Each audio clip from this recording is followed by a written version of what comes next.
મધ્ય પૂર્વમાં 40 દિવસથી ચાલી રહેલા સંઘર્ષનો આજે વિરામ થયો છે। અમેરિકાના રાષ્ટ્રપ્રમુખ ડોનાલ્ડ ટ્રમ્પે 2 અઠવાડિયાના યુદ્ધ વિરામની જાહેરાત કરી છે। જોકે ઈરાન શરતો સાથે સીઝફાયર માટે સહમત થયો છે। યુદ્ધ વિરામ થતાં જ વિશ્વભરના દેશોએ રાહતનો શ્વાસ લીધો છે। ઈરાન અમેરિકા યુદ્ધની વચ્ચે સીઝફાયરની જાહેરાત કરવામાં આવી છે, ત્યારે ઈરાનના લાવન આઇસલેન્ડમાં સ્થિત એક ઓઇલ રિફાઇનરીમાં મોટો બ્લાસ્ટ થયો છે। સીઝફાયર બાદ આ ઈરાનમાં બ્લાસ્ટની પ્રથમ ઘટના છે। મળતી માહિતી મુજબ બ્લાસ્ટનું કારણ હજુ સુધી જાણી શકાય નથી। આરબીઆઈના ગવર્નર સંજય મલ્હોત્રાએ આજે નાણાકીય વર્ષ 2026-27 માટે પ્રથમ નાણાકીય નીતિની જાહેરાત કરી હતી, જેમાં રેપો રેટ 5.25% યથાવત રાખ્યો હતો। રેપો રેટ યથાવત રહેતા હોમ લોન અને અન્ય પ્રકારની લોન ધરાવતા ગ્રાહકોએ ઈએમઆઈમાં ઘટાડા માટે થોડો સમયનો ચૂડાવો જોઈએ। કોંગ્રેસના રાષ્ટ્રીય અધ્યક્ષ મલ્લિકાર્જુન ખડગેએ ગુજરાતીઓ અંગે વિવાદાસ્પદ નિવેદન આપ્યું હતું। કોંગ્રેસ અધ્યક્ષે ગુજરાતીઓને અશિક્ષિત અભણ ગણાવ્યા હતા।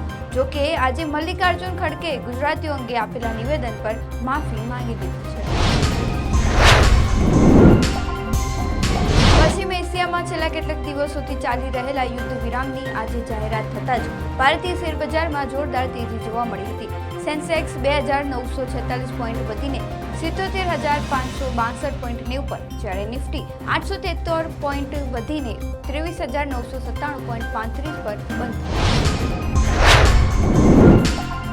ગુજરાતમાં સ્થાનિક સ્વરાજ્યની ચૂંટણીને લઈને રાજકીય ગરમાવો તેજ થયો છે, ત્યારે ભાજપના સાંસદ મનસુખ વસાવાએ નિવેદન આપ્યું હતું કે ભાજપને કોંગ્રેસ કે આમ આદમી પાર્ટીનો ડર જ નથી। પાર્ટીએ બનાવેલા નિયમો જ પાર્ટીને હરાવશે। આ ચૂંટણીમાં ભાજપ જ ભાજપને હરાવશે।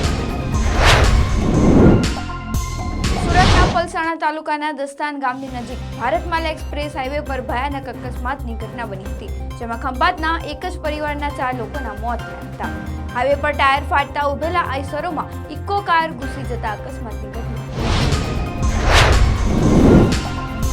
અમૂલના પૂર્વ ચેરમેન વિપુલ પટેલના વિવાદાસ્પદ નિવેદન બાદ કોંગ્રેસ અગ્રણી ભારતસિંહ પરમારે ગંભીર આક્ષેપો લગાવ્યા છે। 10 સપ્ટેમ્બર 2025માં યોજાયેલી અમૂલની ચૂંટણીમાં વિપુલ પટેલે એક મતદાર પાછળ 5 થી 10 લાખ રૂપિયાની લાણી કરી હોવાના કોંગ્રેસ અધ્યક્ષે આક્ષેપો કર્યા છે। ટ્રાફિક બ્રાન્ચમાં આઈજી તરીકે ફરજ બજાવતા વર્ષ 2006ની બેચના આઈપીએસ અધિકારી મનોજ નીનામાએ પોતાના પદ પરથી સ્વૈચ્છિક રાજીનામું આપી દીધું છે। ચર્ચા મુજબ રાજીનામું આપનારા મનોજ નીનામા ભાજપમાંથી જિલ્લા પંચાયતની ચૂંટણી લડી છે। ગુજરાતના વાતાવરણમાં છેલ્લા કેટલાક દિવસોથી પલટો આવતા અનેક વિસ્તારોમાં કમોસમી વરસાદ પડે છે, ત્યારે હવામાન વિભાગે આગામી દિવસોમાં રાજ્યના વિવિધ ભાગોમાં તાપમાનનો પારો ઊંચકાતા લોકોએ આકરા ઉકળાટ અને ગરમીનો સામનો કર્યો